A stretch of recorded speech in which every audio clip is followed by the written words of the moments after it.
Boa noite a todo mundo que chegou, boa noite para o pessoal que vai assistir depois, né?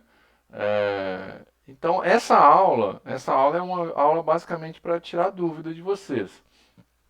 Então, a gente pode pegar um pouco, ter um feedback de vocês, de ver como é que está indo o curso até agora, quais as dúvidas que vocês têm, e tentar ver, direcionar um pouco vocês para a prova que a gente vai ter na semana que vem, tá? Então, ela é uma aula que depende um pouco mais de vocês. Então, depende de vocês trazerem demandas para mim, né? Então, eu queria saber de vocês. Eu comecei a perguntar do pessoal. Opa, tem gente que falando aqui. Deixa eu ver, permitir. Ok, beleza. Então, eu queria saber de vocês o que vocês estão achando do curso em geral até agora, do curso de Zoologia 2. Boa noite, Mariane. Mariana, desculpa. Eu queria saber o que vocês estão achando e que se vocês tiveram a oportunidade de ver os vídeos, se vocês tiveram a oportunidade de fazer a tarefa, né, a atividade. Então, primeiro vamos começar com uma pergunta. Vocês tiveram a oportunidade de ver os vídeos? Conseguiram ver todos os vídeos?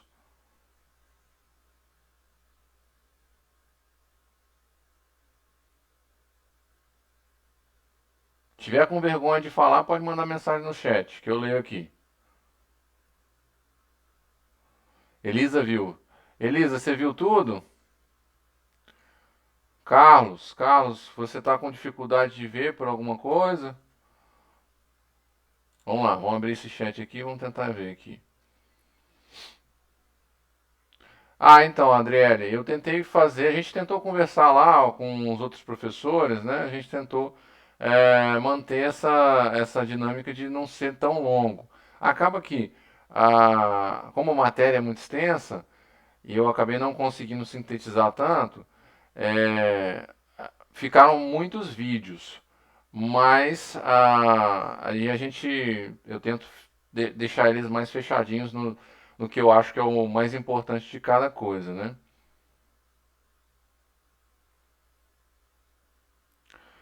Ok, Carlos, fechamento. Você está dando aula também, Carlos? O fechamento de trimestre realmente está meio puxado mesmo, fechar as notas lá.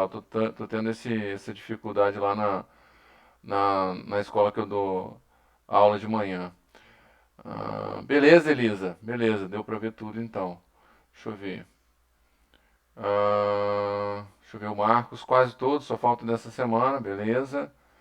Dessa semana era o Balplan, basicamente o Balplan aí de artrópoda, né? Falar um pouco de onicófora, tardígrada, e aí falar do processo de artropotização e tal. Eu não consegui finalizar ele, a gente retoma isso depois da prova. E a gente chega só nessa parte até que a gente foi. Beleza. Beleza, Carlos. Beleza. Boa noite, Michele. Tá bom. E então o pessoal conseguiu ver aí algumas coisas, tá faltando um pouco. Milena, tá faltando 2 vídeos. Beleza, tá faltando 2 vídeos. Tá bom. E em termos aí da atividade, vocês chegaram a fazer a atividade? A atividade não foi muito extensa, né? Vocês tiveram dificuldade? E quem foi? Eu acho que foi Milena? Milena falou que estava com dificuldade aí na atividade. O que foi, né, que você estava com dificuldade, Milena?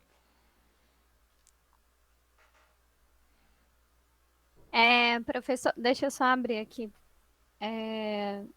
Eu senti um pouco de dificuldade A na primeira primeira. questão.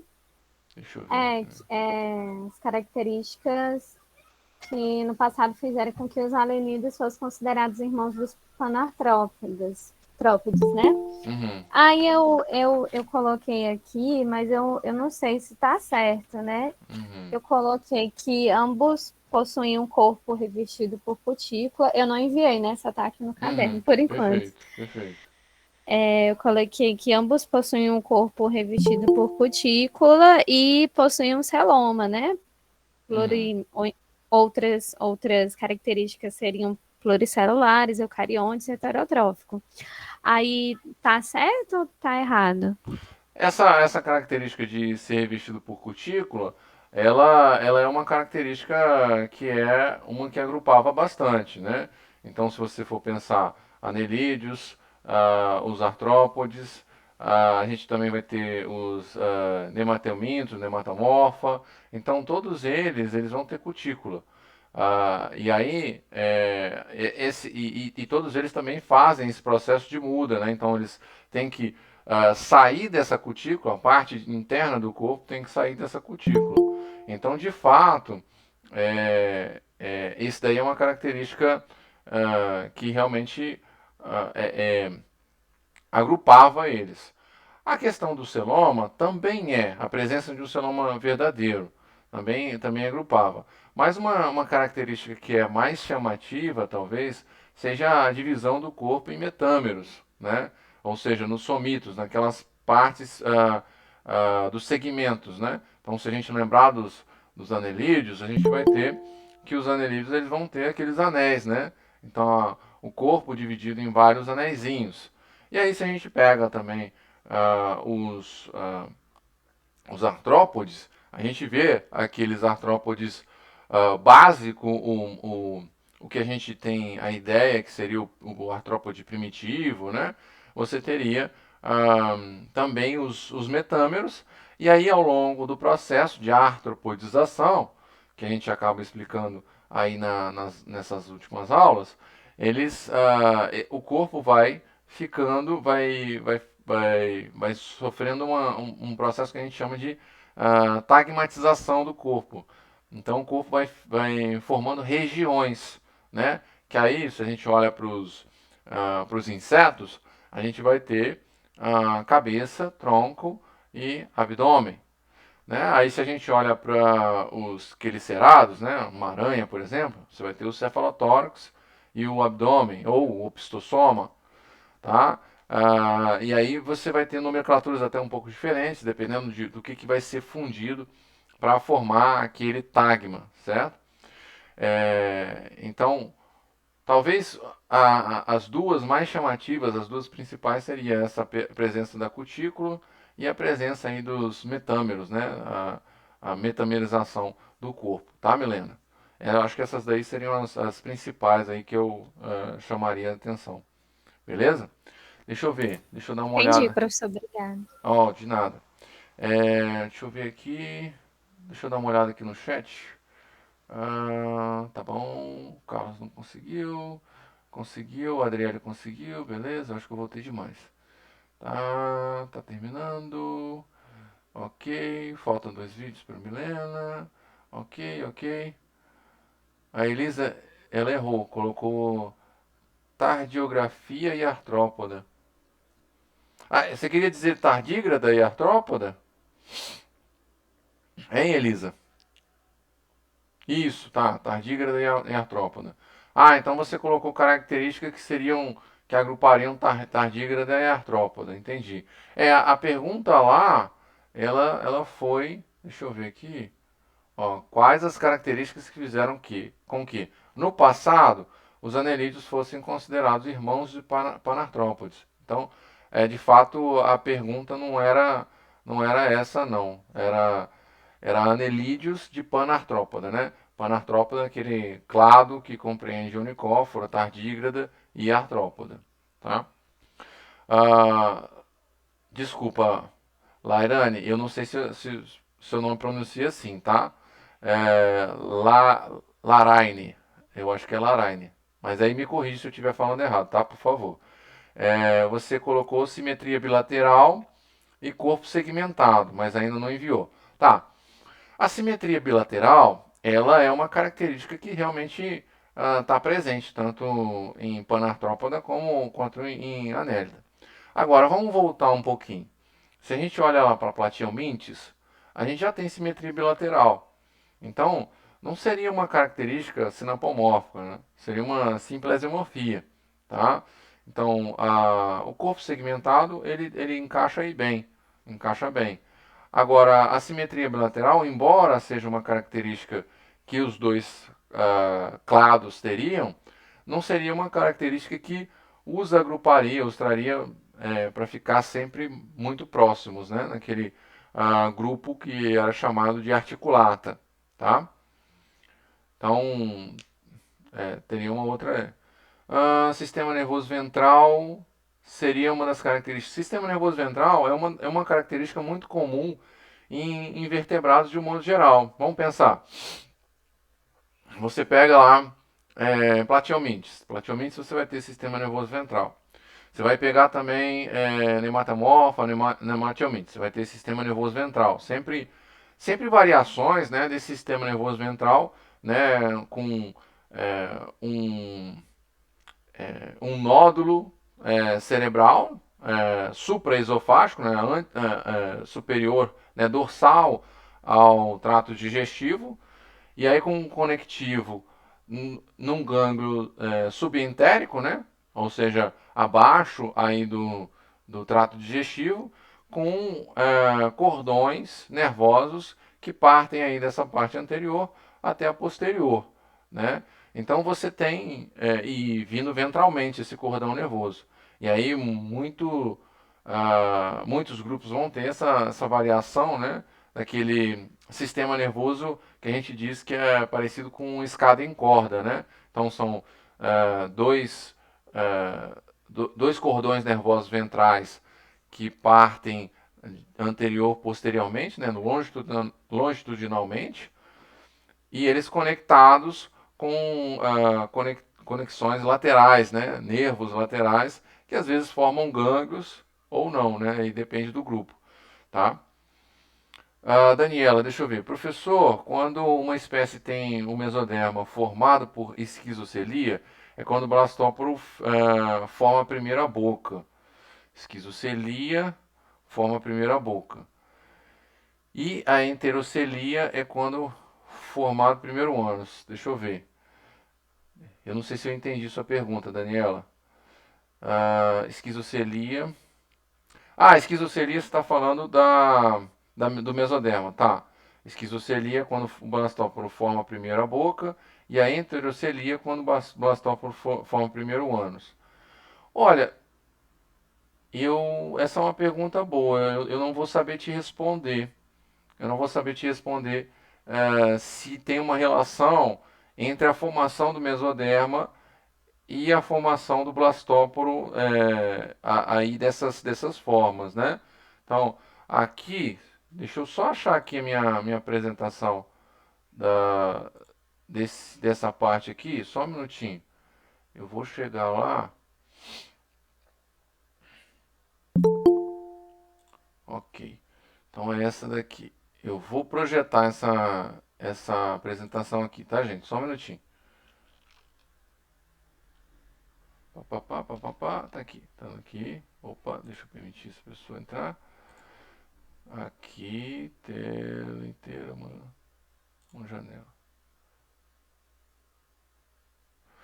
Então vai ser essa apresentação. Alguém me fala aí se vocês estão conseguindo ver a apresentação, a tela aqui da apresentação. Por gentileza. Sim, Sim? sim. Beleza. Então, aqui, basicamente, a esquizocelia e a enterocelia vão ser só por onde que vai começar a formação dessas células, né? Deixa eu ver se eu consigo apontar aqui. Vou ligar o laser aqui. Tá. Olha só. Então, a esquizocelia, de fato, as células, elas partem aqui, elas começam a se formar de células que derivam daqui, e aí elas começam a se multiplicar aqui, e aí formar essas massas sólidas, tá? De células que aí vão fazer cavidades, né? Porque aí, se a gente olhar aqui, no final, ela faz esse celoma. Então, tá dizendo só de onde que começou a formar.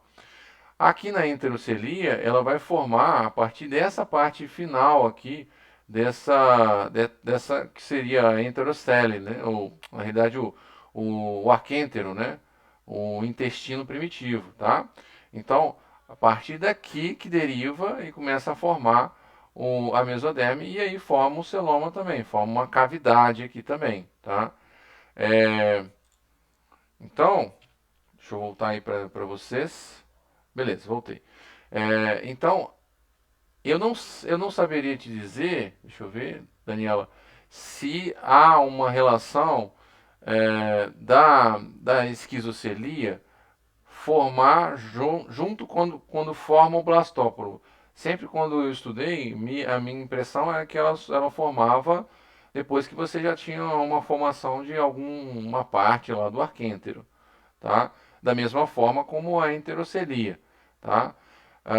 E aí o ânus é posterior, tá? O ânus ele forma posteriormente. Então, imaginem só, você tem aquela a blastocele, né? Você tem a blastocele está aqui, aí você começa a formar o blastóporo. Então você pressiona isso aqui e começa a fazer o processo de invaginação, certo? Então o que está aqui entre os meus dedos seria lá o arquêntero, certo? Durante o processo de desenvolvimento do animal, isso daí vai se tocar aqui no final, tá?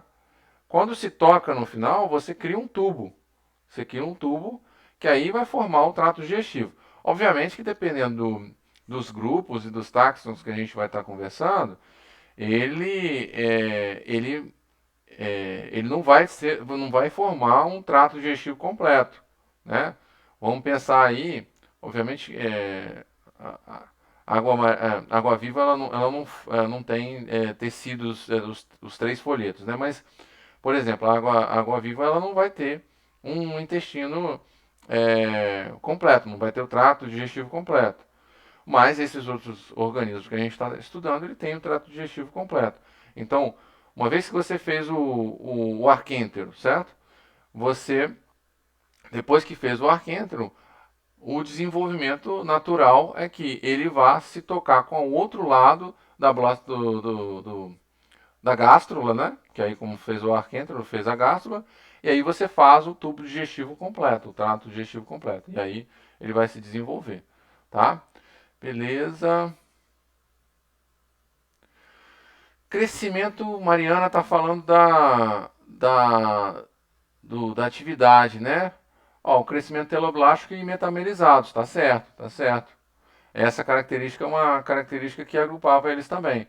O crescimento teloblástico e eles serem metamerizados. Beleza, beleza. E aí, gente, mais alguma coisa? Algumas outras dúvidas? Quanto ao formulário, lá a pergunta, né, o questionário, não? Tá, então vamos fazer uma outra coisa. Olha só, então vamos conversar sobre a prova de vocês. A prova nunca é uma ferramenta de punição, tá? A prova é uma ferramenta de avaliação se vocês estão acompanhando, se vocês estão aprendendo. Então, e a gente acaba tendo que fazer algum tipo de avaliação para vocês, para aprovar ou reprovar vocês, né? Porque a gente está nesse sistema que tem que fazer isso daí, essas avaliações. E aí, então, a prova eu vou seguir uma estratégia que vai tentar se encaixar dentro do que é o objetivo que é para a formação de vocês, tá? Então vamos dar uma olhada lá no slide que eu apresentei a aula para vocês. Então só um minutinho que eu vou projetar esse slide para vocês.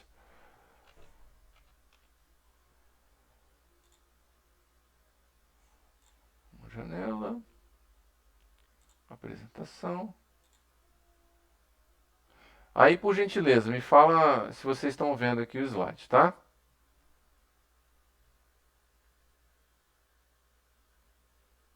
Vocês estão vendo o slide?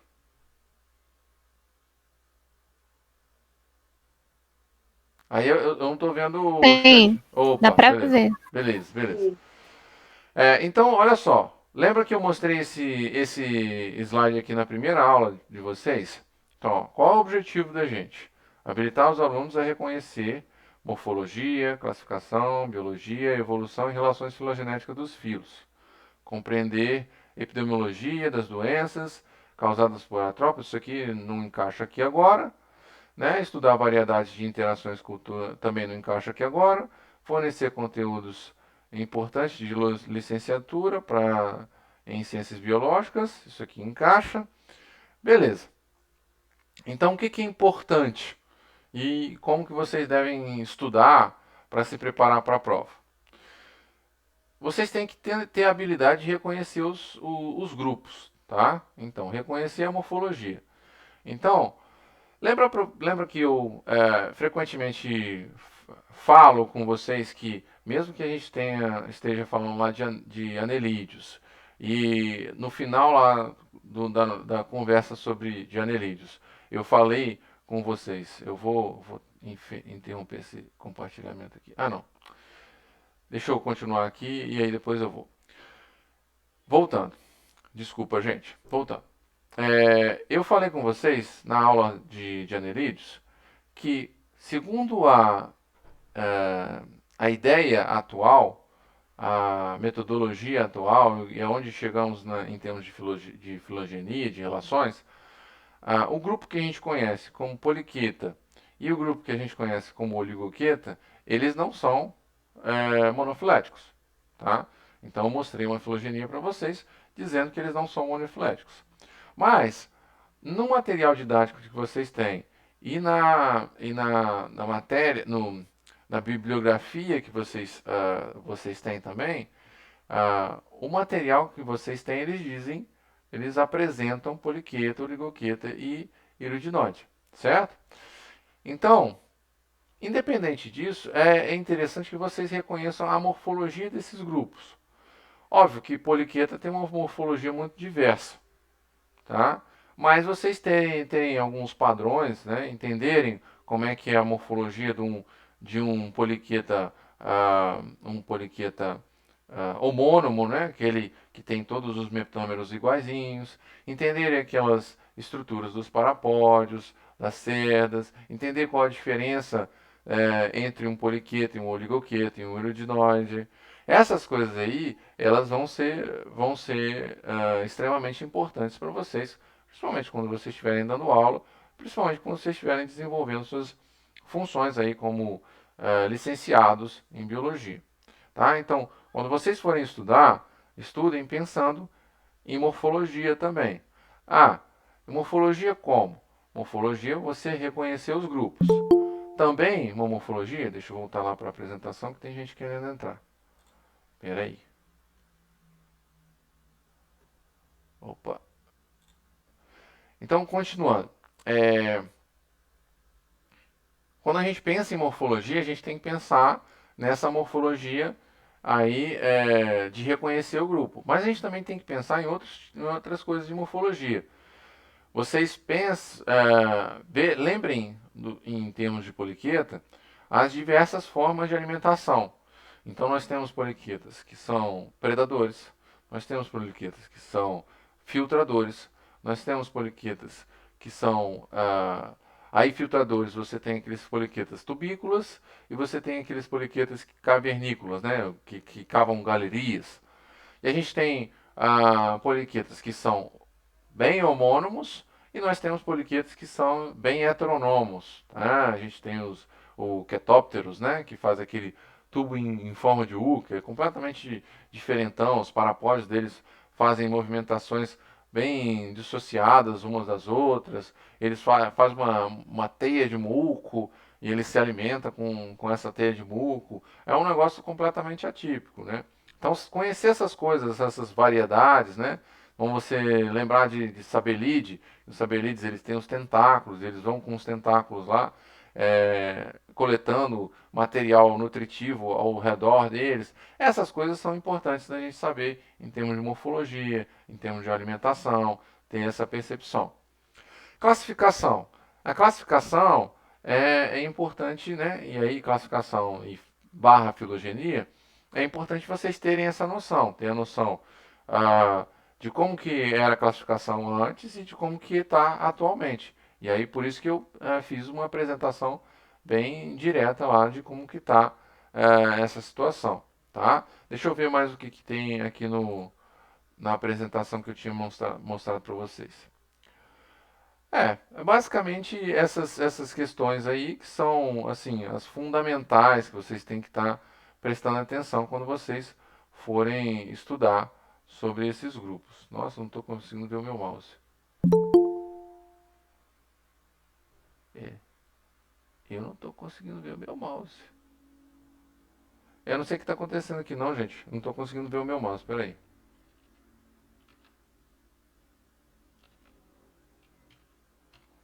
Ah, ele ficou travado na apresentação lá. Beleza, voltei. Beleza. Quanto a essas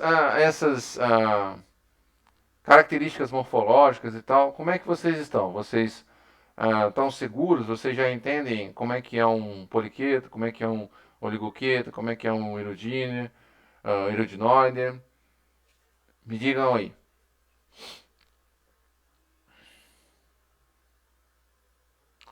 Todo mundo de uma vez vai ser difícil de ouvir. Pode ser um de cada vez. Mariana, não está segura, Mariana? Não está, não está segura. Ah, não conseguiu ver todas. Ah, Deisiane não conseguiu ver todas as aulas. Tá. Então, tentem fazer o seguinte: quando vocês forem estudar, tenta dar uma olhada nos vídeos. E aí, uma sugestão para vocês: como é que vocês estão vendo os vídeos? Vocês chegaram a ver lá no fórum que eu dei uma sugestão para vocês? Olha só. Ah, sim, uma vez e meia. Isso. Beleza. É, vocês podem ver, tenta ver o vídeo mais acelerado para tentar poupar um pouco do tempo de vocês. É capaz que vocês percam alguma informação, que aí fica meio acelerado. Mas vocês podem ver pela cadência da minha voz que eu não falo muito alto, muito rápido, quer dizer. Então, se vocês colocarem um vídeo um pouco mais acelerado, minha voz, minha fala, ela só fica mais rápida só. Então fica um pouco uma coisa talvez um pouco mais fluida e talvez dê um pouquinho menos de sono, tá? Então, para quem for ver os vídeos, minha sugestão é tentar acelerar o vídeo para vocês terem uma experiência de ter mais velocidade e menos tempos de pausa que eu acabo fazendo durante a minha fala, tá? Segundo, quando vocês forem estudar, tentem estudar assim. Estuda comparativamente. Então, você está estudando o oligoqueta, você estuda comparando com um poliqueta. E depois você estuda comparando também com um erudinoide. Faz essas comparações e tenta fazer essas ligações. Ah, como é que um oligoqueta homônimo ele vai se mover? Ah, ele vai ter o parapódio. Ah, ele vai fazer aquela contração do músculo longitudinal, o músculo longitudinal lateral. Ele vai fazer uma contração de um lado e aí o outro músculo do outro lado faz. O parapódio ele vai ficar servindo aí de apoio no substrato. Então, pensar em como ele faz essa movimentação. Então esse é o oligoqueta normal, é o oligoqueta homônimo. Ah, e como é que faz? Oligoqueta não, desculpa, o poliqueta homônimo. Ah, e como é que faz o oligoqueta? Ah, o oligoqueta ele já vai ser diferente, ele não tem parapódio, mas ele tem cerdas. Então ele vai fazer um movimento de peristalse, né? Então vai contrair a musculatura circular e vai relaxar a musculatura longitudinal, então ele vai alongar o corpo dele, firma o corpo, né, os anéis ah, mais anteriores com as cerdas e aí puxa os segmentos posteriores. Aí tem vídeo também esses dois aí eu lembro que eu coloquei alguns vídeos, né? O oligoqueta dá para ver bonitinho. E como é que vai ser a movimentação, por exemplo, em erudinoide? Erudinoide ele vai ter uma modificação aí no corpo dele. Então, o celoma ele está bem reduzido. Então, isso daí influencia na movimentação. Pô, se o celoma está reduzido, eu não uso mais o celoma como um esqueleto hidrostático, igual o poliqueta homônimo e o oligoqueta homônimo. Então, como é que eu vou fazer?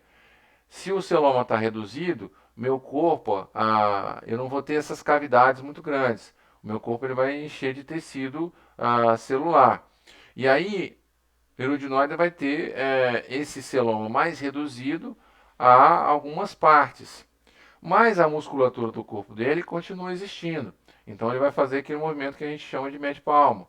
Então se apoia na parte posterior do corpo e depois se apoia na parte anterior do corpo. Então vai dar aquela, ó, fazer assim que vai ser melhor. Então vai dar aquela esticada, apoiou aqui no substrato, puxou a parte posterior. Então vai fazendo assim, tá? Wallace, eu posso até fazer isso, tá? Posso até liberar as aulas os PowerPoints das aulas para o estudo. Mas, o que acontece? Se você procurar, eu posso até procurar até para vocês, mandar um artigo para vocês. Tem alguns estudos que sugerem que quando os alunos estudam a partir de PowerPoint, eles têm um desempenho inferior ao quando eles estudam a partir do texto. Por quê? O processo de leitura é um processo mais trabalhoso. O processo de leitura de um texto complexo. Por quê? Você tem que ler e você tem que interpretar aquilo que você está lendo. Então você faz um esforço mental maior para alcançar a informação que você precisa. Se você tem o slide ele não é um material que é feito para estudo. Ele é um material para apoio. Então, ele vai ter uma imagem, aí o professor vai ter a possibilidade de mostrar, apontar alguma coisa que ele quer chamar a atenção naquela imagem. Ele tem um texto, que às vezes é um texto para lembrar o professor de, ó, isso aqui é uma palavra importante que eu tenho que falar. Aqui, às vezes é uma palavra chave que o professor quer que o aluno pegue aquela palavra-chave, tá? Então, eu posso até liberar o PowerPoint para vocês, não tem problema nenhum. Mas vocês têm que tomar o cuidado de não estudar pelo PowerPoint, usar ele como referência e estudar pelos capítulos de livro e também usar a aula como referência também, tá bom? Beleza. Deisiane, o PowerPoint é um resumo de ideias, mas tem aquele processo do cognitivo de você amadurecer suas ideias, de você amadurecer o que você está lendo. Então você lê e você se acostuma com os termos, você se acostuma com o jeito que o autor está escrevendo. Então é um processo também. Milena, o que você escreveu aqui? Os irudíneos sem cerdas são somente os sanguessugas. Outra coisa, são somente sanguessugas. Tem. Basicamente, as sanguessugas não vão ter cerda. Mas você vai ter outros irudinoides sem cerda também, porque basicamente eles vão ter lá as ventosas também, né? Então eles têm uma perda muito grande aí de cerda. Eu não lembro se vai ter perda completa de cerda, tá? Depois eu anoto isso daí e eu mando uma mensagem para vocês lá no fórum para ficar bem claro essa parte aqui, tá? A prova será de quantas questões? Isso é uma coisa importante. Quanto a essa prova, vocês repararam que a divisão que eu fiz das notas, ela fica meio pesada, né? Então vocês têm um ponto aí dessa atividade dessa semana e vocês vão ter mais 3,5 pontos da próxima prova. E aí mais uma atividade, um ponto, mais 3,5 pontos. Isso é um ponto só. Não, e isso tem mais uma outra atividade de um ponto, isso. Com isso a gente fecha aí 10 pontos, tá? Então, o que eu vou tentar fazer? Vou tentar fazer um número grande de questões. E vou tentar misturar algumas questões de relacione, algumas questões de objetivas e algumas questões discursivas. Não vão ter muitas questões discursivas, porque vocês também são muitos. E aí muita questão para corrigir e tal. Então, também eu acho que não é o ponto de ficar colocando tanta questão discursiva, porque também vocês têm um tempo limitado para fazer a prova. Então, mas eu pretendo fazer várias questões na prova. Para quê? Para tentar diluir a pontuação, tá? Tentar diluir a pontuação e aí vocês vão ter margem para errar uma questão ou outra, tá? E aí tem como ter essa possibilidade aí. A minha experiência é que quando a gente concentra, faz poucas questões, é, quando a pessoa erra uma questão já faz uma diferença muito grande. Então vou tentar fazer mais questões. Algo em torno aí de 10, 15, talvez 20 questões, tá? E aí também algumas vão ser mais simples, outras um pouco mais complexas. E aí eu sugiro que vocês tentem ah, usar de alguma estratégia para vocês não ficarem presos em questões. Lembre que vocês vão ter tempo para fazer as provas. Deisiane, sim, a prova vai estar. Vocês vão ter que fazer no polo. E aí vai ficar limitada ao horário que vocês têm à disposição lá no polo. Tá? Então, vocês vão para o polo no dia, na terça-feira, né? E aí fazem a prova lá para ter também esse controle, né? E conseguir fazer no dia mesmo. Milena, alguma questão vai valer mais ponto que a outra? Eu imagino que as questões discursivas vão valer um pouquinho mais, porque elas têm um processo mais. ah, é um processo maior de elaboração, né? É um processo de reflexão que vocês têm que fazer, é um processo de construção de uma resposta. Então, essas daí elas têm que ser mais valorizadas, tá? A sua resposta tem que ser mais valorizada. Tá? Então, essas daí vão valer mais. Mas é aquilo. Em face ao resto das outras questões, eu não pretendo fazer uma coisa assim, que as questões é, é, discursivas, por exemplo, vão valer mais da metade do resto da prova, porque não tem sentido nenhum fazer isso. Mas as discursivas vão valer um pouquinho mais de ponto, tá? E aí, estratégia para vocês também fazerem as questões discursivas, né? Por acaso vocês têm estratégia para responder prova discursiva? Não? Alguém tem? Ou todo mundo concorda com a Deisiane?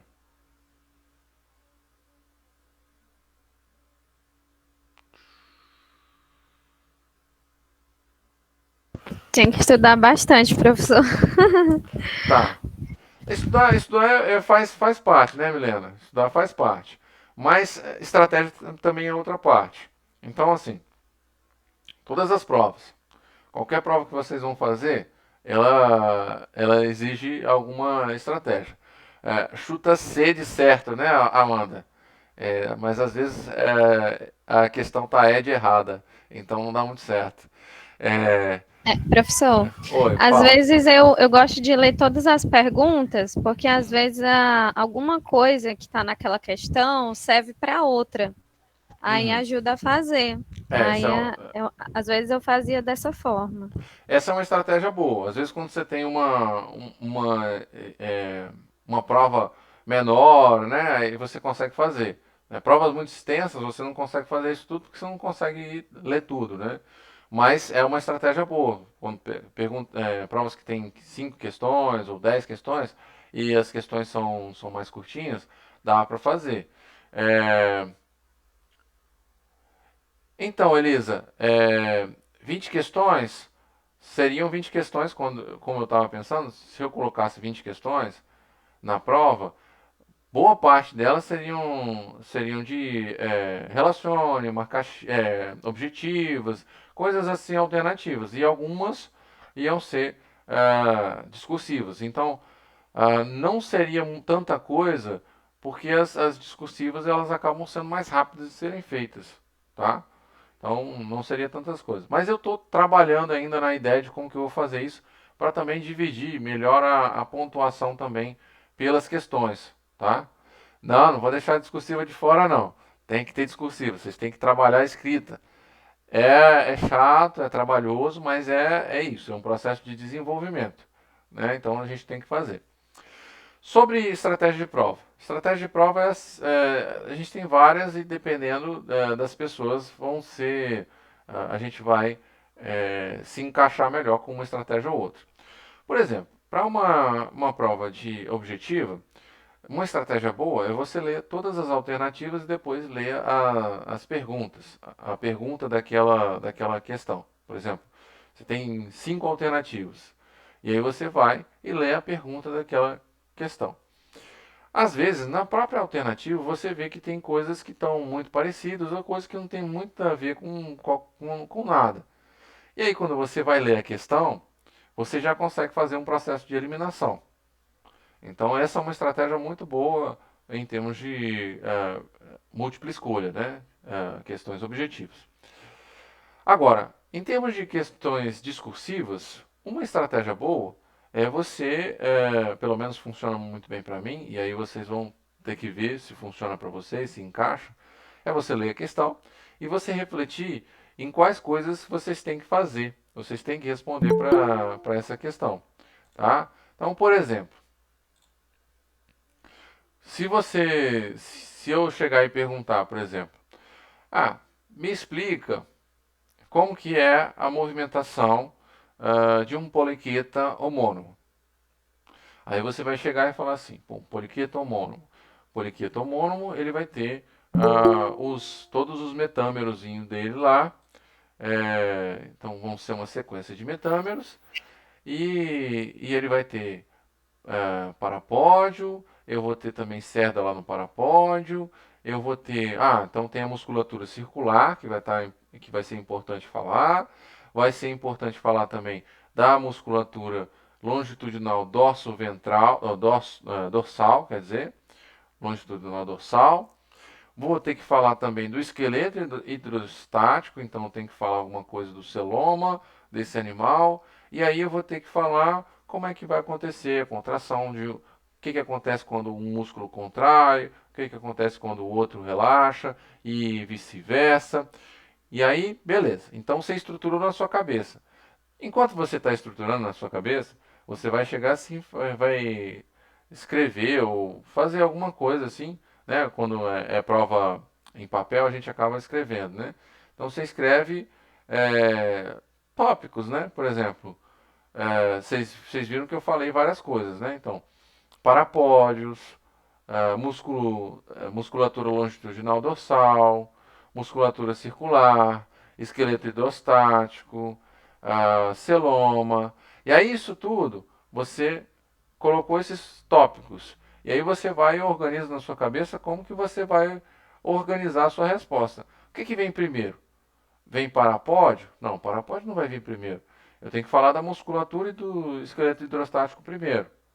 Aí, depois que eu falo da musculatura e esqueleto hidrostático, eu falo como que tem a contração e aí eu falo do parapódio como que ele serve de apoio. Compreenderam?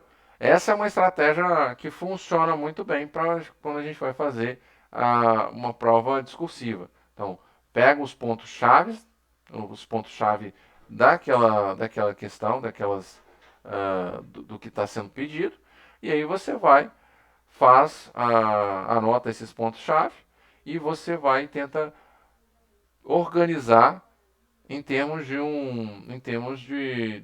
da resposta como é que ela vai ser, tá?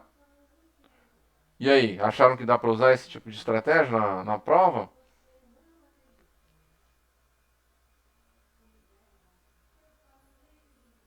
Só um minutinho, gente.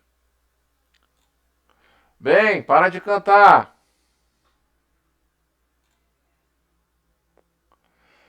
Beleza, Mariana. Beleza, Elisa. Opa, lista de presença. Ah, beleza, gente. Então, é isso aí.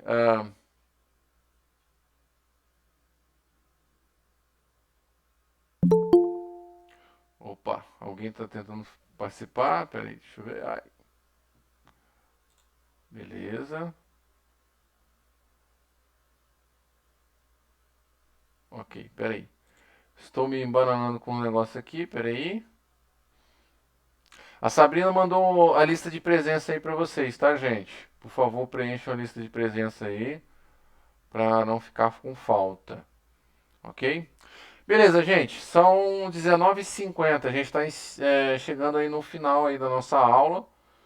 E aí depende mais aí de vocês, de ter alguma pergunta, tem alguma outra dúvida, alguma coisa que vocês queriam resolver, alguma coisa que vocês acham que ficou pendente. Sugestões também, sugestões para as aulas, vocês têm sugestões? Agora é a hora de fazer sugestão.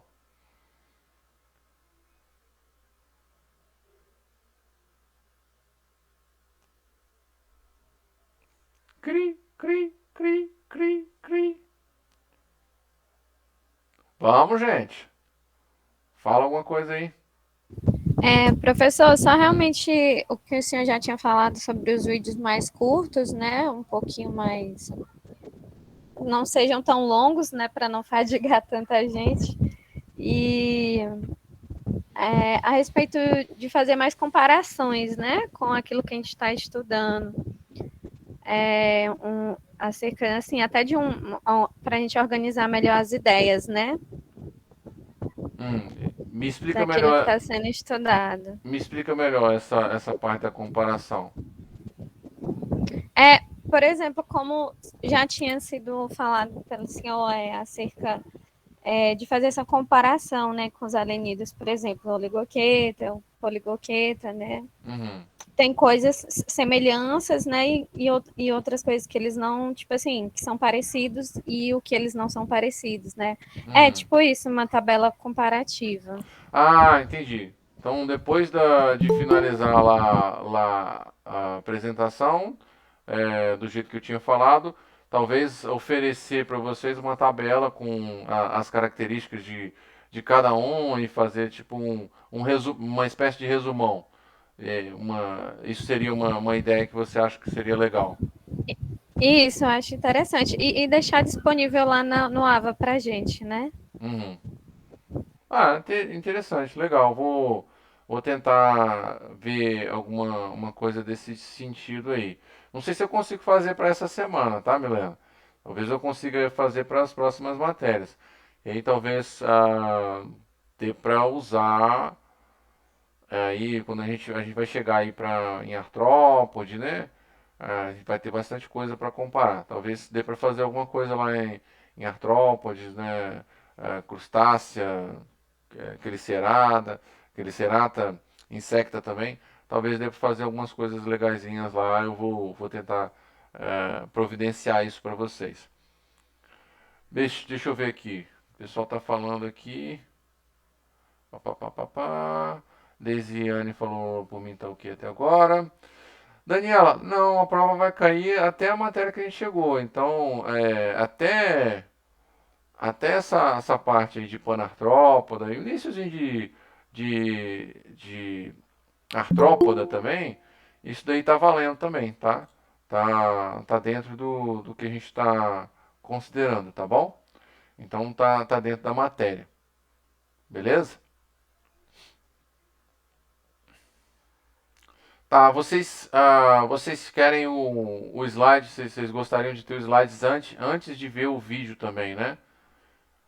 Ter o slide, eu liberei o vídeo e aí eu passo o slide para vocês. É isso que vocês querem? Ok. Tá, eu vou fazer o seguinte. Aí o slide eu já vou conseguir mandar para vocês. Não sei se hoje, porque eu tenho que acordar 4 horas da manhã amanhã. Então, não sei se hoje, mas amanhã eu já libero os slides para vocês, tá bom? Tá, mandar. Que link, Cíntia? Que link você tá. Ah, o link de presença. Ah, tá, desculpa. Oi aqui. Beleza, Carlos, ok, ok, ok, ok, ok. Beleza. Então tá. Então é isso aí, gente. É, quem. Acho que é isso. Se vocês não tiverem mais perguntas, se vocês não tiverem mais sugestões do que fazer, acho que é isso. E a gente vai conversando aí.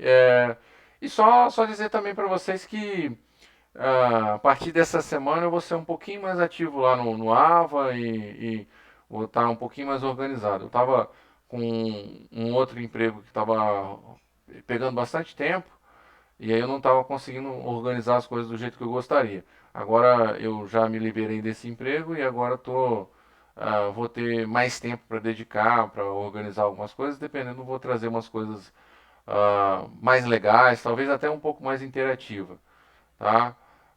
Mas aí quando eu tiver as coisas certinho, eu libero para vocês e falo para vocês, tá bom? Beleza. Boa noite aí pro pessoal das 7 horas. Quem for das 8 horas que já tiver chegado, pode ficar aí, não tem problema nenhum.